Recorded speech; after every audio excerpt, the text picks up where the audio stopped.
They said time forgot Elijah Boone, but time was the only thing he kept.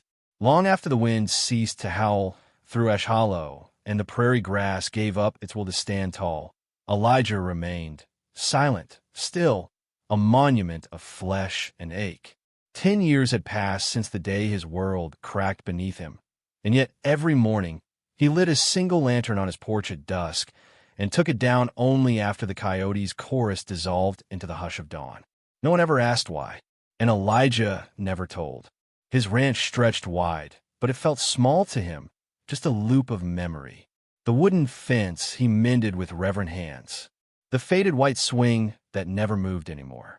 In the north corner of the porch where her boots had rested, that one morning she sang before falling ill.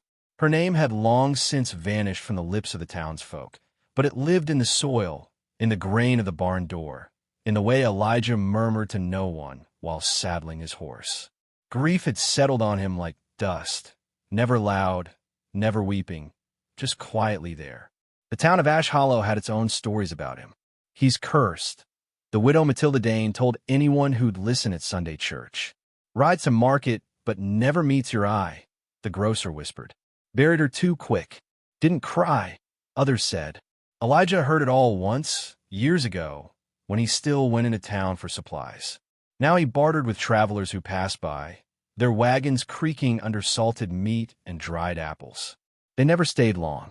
That night, the sky cracked open with the kind of storm that makes men feel small. The land groaned under the weight of it, rain falling sideways, lightning painting shadows of long-forgotten things on the walls of Elijah's cabin. He didn't bother with supper, just sat on the porch in his rocking chair, pipe in hand, eyes on the distance. The lantern glowed beside him, fragile and defiant against the dark. He could have taken it inside, but something in him kept it there, like a door left unlocked for a ghost. And then, through the rain, came the figure. At first, he thought it was a trick of the lightning, the kind that tempts a grieving man to imagine things. But no, the shape stumbled forward again, weaving like a drunk. The dress, it shimmered white in flashes plastered to the skin. A veil hung limp over tangled curls. Whoever she was coming apart. He stood slowly, heart dragging like an old wagon wheel. The woman reached the steps, paused as if unsure if they were real, then collapsed face first into the mud at his feet. Her bare arms sprawled across the earth, wedding lace soaked and shredded. For a moment, Elijah didn't move. His breath hitched, the air thick with more than rain. Something in the back of his mind, an old chord of memory, quivered. Then instinct took over. He knelt beside her, turned her gently onto her back. Her lips were pale. A bruise bloomed at her temple. He gathered her into his arms with the care of someone who knew what it meant to lose something fragile.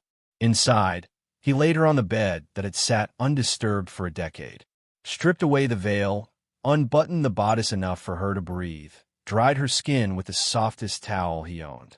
He didn't speak, just worked, the way a man does when there's no room for fear.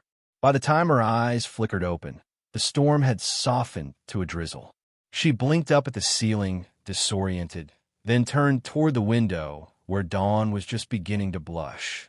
Her voice was a rasp, but sure. "This ain't heaven." "No, ma'am," Elijah said from the corner. "Not even close." She pushed herself up with a wince. Her eyes, storm gray and glassy, narrowed as they landed on him. "Where am I?" "My ranch. You showed up uninvited." He paused. "Lucky you did." She stared at her dress, now dry but ruined. A delicate laugh escaped her lips, short, bitter. "First time that word's been used for me in a while." He didn't smile. "You hurt. Only everywhere. You running?" She didn't answer right away. Looked down at her hands. The wedding ring was gone. Maybe never there. "I reckon I was." He poured coffee into a tin cup and set it on the bedside table.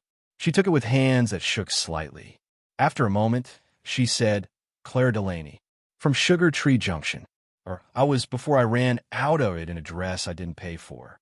"Elijah Boone." She nodded. "I've heard that name." "I imagine you have." They sat in silence as the rain died off completely. From outside came the soft, tentative song of a lark. It felt like too much sound. Clara broke it. Why'd you take me in? You don't know me. You were still breathing. She studied him then, not like a woman eyeing a man, but like someone trying to read a scar. Most men would have shut the door. I'm not most. No, she said. You're not. He stood. Get rest. You're safe here. And then, a crack like a gunshot echoed from the front porch, with splintering under pressure. Elijah rushed outside.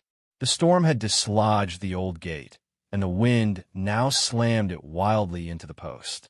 But what made him pause wasn't the gate. It was the set of tracks in the mud. Hoof prints, fresh and deliberate, leading to his porch and then away.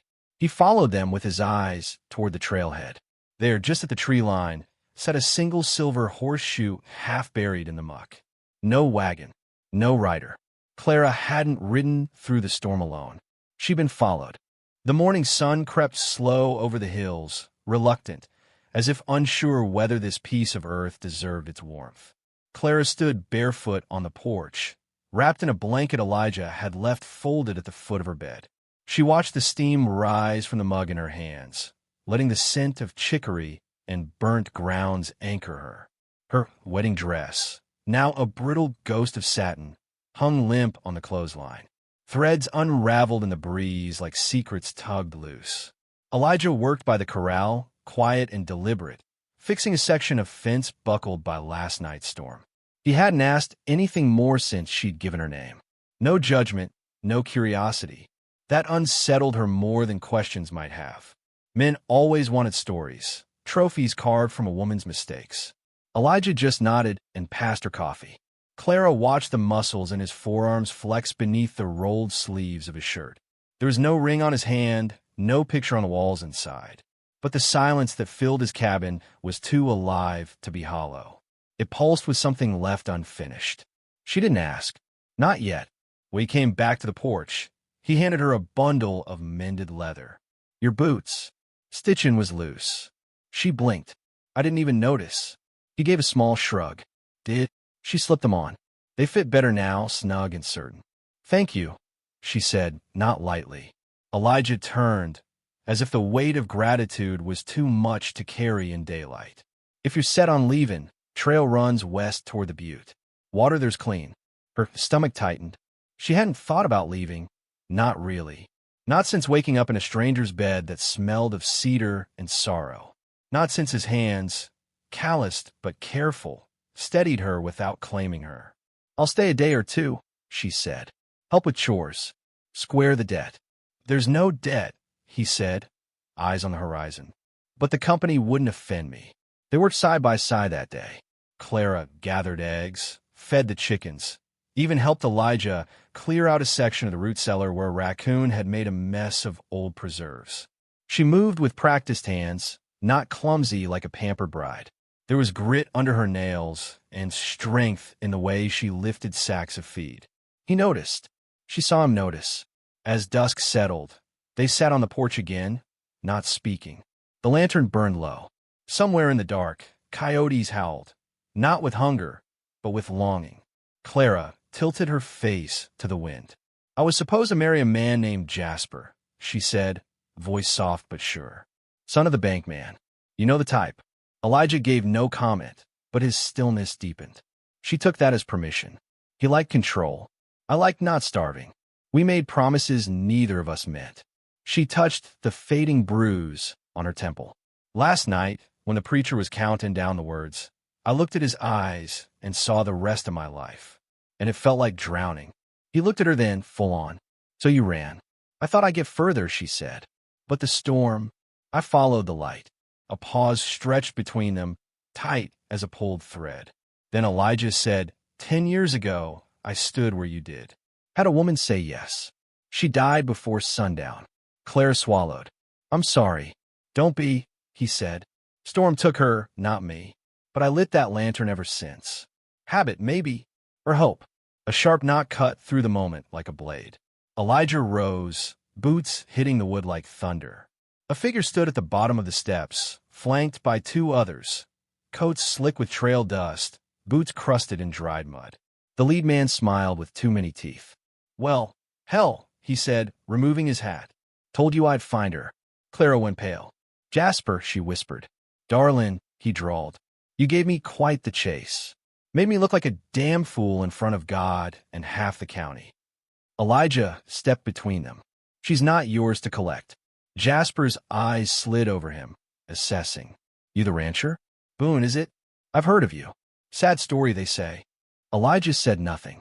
She belongs to me. Jasper continued, voice coiling tighter. Ran from a lawful vow. Don't matter what bruises she carries. She made promises. Clara stepped forward, voice steady but shaking. No man owns me, Jasper. I ran because I'd rather face a storm than your fists. One of Jasper's men reached for something at his belt. Elijah's hand moved just as fast, resting near the shotgun propped by the door. You draw here, he said quietly. You won't finish the motion. Jasper grinned, but faltered. You shelterin' a thief, Boone. That dress ain't hers. That ring. There was no ring, Clara said, cutting him off. You never gave me one. Silence followed. The lantern flickered. Moths danced like spirits around the flame. Jasper spat. You two deserve each other. Dust and regret. He turned, eyes sharp as nails. This ain't over. Law may not care, but the town will. When they were gone, Clara stood still for a long time. The night pressed in, thick and watchful. Elijah didn't ask if she was all right. She didn't lie and say she was. Instead, she said, he'll be back. I know. And you? She asked, voice quieter. You scared? He looked up at the stars, like they were coordinates in a map only he understood. I've already lost everything once, he said. What's left to fear? Clara sat beside him. For a moment, they listened to the wind. When her fingers brushed his, he didn't pull away. By the third day, the wind had changed. It no longer howled across the plains, but whispered low through the cottonwoods, as if the land itself held its breath. Clara moved through the ranch house with quiet purpose, folding linens, sweeping corners long untouched, stirring the morning fire before Elijah had even risen. She carried no badge of ownership, no ring, no claim, but something unspoken tethered her here. A thread of presence, of place. The kind that grows not from declarations, but from tending to things, chickens, wounds, hearts. Elijah watched her from the fence line, where he knelt in the earth, coaxing life from brittle soil. Her steps were light, but her gaze, when it lifted to meet his, held weight. The kind of gaze that remembered pain without naming it. She wore his old flannel shirt, sleeves rolled, buttons askew. It fit her like it wasn't meant to, but still belonged. At midday, he offered her the reins of his mare. She's temperamental, he warned, like most creatures worth trust. Clara grinned. So am I. They rode to the creek in silence, hooves muffled by the grass. The sky stretched wide and clean, the clouds moving in slow ceremony overhead. At the water's edge, Clara dismounted and dipped her hand into the stream, letting it run over her fingers like absolution. Elijah didn't speak, just knelt beside her and watched as she let her hair fall loose over her shoulders. You ever wonder, she asked, if it's possible to begin again without erasing what came before? He considered. Only way I know how to begin is to carry it forward. Like a scar. Clara nodded. That's the thing about scars. People think they're reminders of pain, but they're really proof we survived. She stood, brushing the dust from her knees. I don't want to run anymore, Elijah. Not for Jasper. Not for myself. He didn't answer with words, just held her gaze until she knew she was heard. The town was whispering again. Word traveled faster than light in Ash Hollow, and Jasper knew how to feed a fire. He'd returned with tales that Clara was a thief, a seductress, that Elijah was hiding a fugitive for reasons more carnal than noble, that he was unwell, touched in the head, still talking to the dead. By the time the sheriff rode out to the ranch, the sun was dipping behind the ridge, casting the fields in copper and rust. Sheriff Alden was no stranger to Elijah. They'd drunk together once, long before sorrow stole Elijah's tongue. Boone, the sheriff said as he dismounted, town's rattling. You got her here still. Elijah didn't look away from the saddle he was oiling. She's here. She say what happened? She didn't have to. I listened. The sheriff sighed. You know, I'm not here to drag her off. But Jasper's been loud. Might be more coming. They come with rope or fire? Elijah asked, still calm. Words. For now. Clara stepped into the barn then, eyes unreadable. Let him talk, she said. I've been stared at worse. The sheriff tipped his hat to her. You all right, Miss Delaney? She nodded. Getting there. That night, the wind turned again. The first sign came with the dogs barking. Low, guttural, the kind of bark born of warning, not fear. Then the crunch of wagon wheels, slow, purposeful, along the gravel trail. Lanterns bobbed like specters in the dark. Elijah stepped onto the porch with his shotgun slung low but ready. Clara stood behind him, one hand at her throat. 6 men, Jasper among them, dressed clean, righteous. The others wore hard faces, farmhands, store clerks, a preacher, all drawn in by gossip and pride. You got a decision to make, Jasper called. Hand her over, or we bring her out. Elijah didn't answer, just raised the barrel slightly. Jasper stepped forward.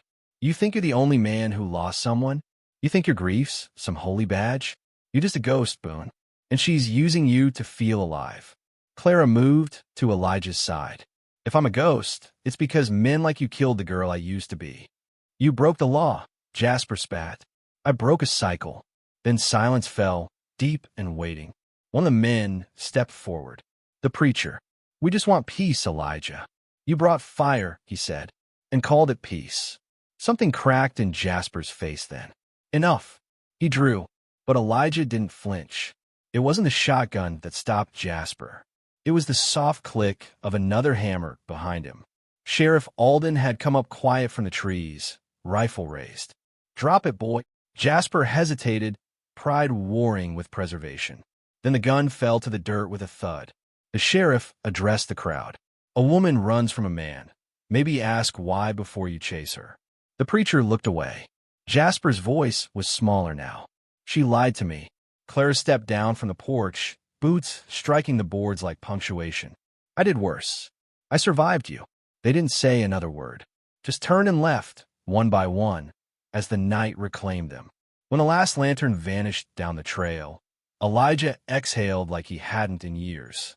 Clara stood beside him, heart steady. You didn't fire a shot. Didn't need to, he said. Sometimes standing's louder than shooting. The wind picked up, brushing past them like an old friend. The lantern on the porch swayed gently, its glow unshaken. Later, inside, she sat on the bed that once held only memory. Elijah lingered in the doorway. You sure? He asked. I'm tired of running, she said. But I'm not asking for forever. He nodded. Neither am I. He crossed the room slowly, sat beside her. They didn't touch. But when the candle flickered low and the silence deepened, their breathing fell into rhythm. 2 souls no longer bracing against the world, just letting it move around them. Outside, the moon rose wide and full over Ash Hollow. And for the first time in a decade, Elijah Boone left the porch lantern burning not out of grief, but welcome. If you've ever felt like the storm would swallow you, remember, sometimes light doesn't wait for permission. Sometimes it's one gesture, one porch left open, one soul brave enough to say, not this time. And that's where the world begins again.